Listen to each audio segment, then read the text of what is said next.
Mula po sa salitang ilaw o light, ang Tanglawan Festival ay sumisimbolo sa ilaw na magsisilbing gabay patungo sa kanilang mga layunin. Kaya naman, alamin po natin ang naganap na grand opening na mas pinabongga at pinalevel up na Tanglawan Festival. Let's all watch this.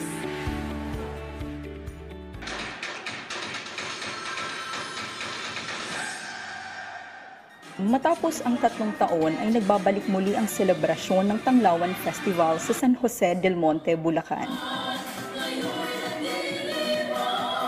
Kasabay ng ika-8 taong selebrasyon nito ay ang pagdiriwang din ng ika-23 anibersaryo ng cityhood ng San Jose del Monte. Kaya naman ngayong taon ay mas pinalaki, mas pinabongga at mas pinaghandaan pa ang Tanglawan Festival. Medyo kakaibang level ulit ngayon, kasi since we're opening our doors for the economy, talagang mas binuksan namin, mas bongga, mas maraming activities. Of course, even our mga SMEs ay katulong namin sa pagbubukas ng ekonomiya and celebration, of course, ang Tanglawan Festival. Napuno naman ang hiyawan at palakpakan ng mga San Joseño ang star-studded grand opening ng nasabing festival na ginanap sa San Jose del Monte City Sports Complex. At mas tumindi pa nga ang hiyawan nang lumabas na ang host ng nasabing event na si Robby Domingo. Sinundan naman ito ng sunod-sunod na powerful performances ni Darren Espanto, Jillian Ward, AC Bonifacio, at Paul Salas. Para sa akin naman, tingin ko okay.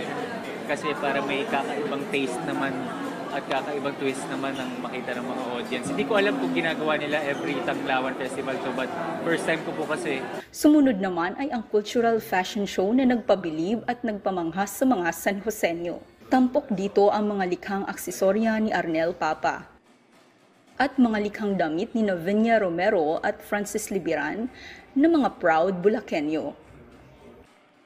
Pinopromote namin dito yung nakaraan ng San Jose del Monte, ano yung naganap sa San Jose del Monte at ngayon, the rising city, and papunta na kami sa highly urbanized. So, yun ang pinopromote namin ngayon. Kaakibat ng temang Tanglaw Ko, Bukas Mo, Mananatiling Bulakenyo at Yes to HUC ay ang patuloy na pagsulong na maging highly urbanized city ang lungsod ng San Jose del Monte.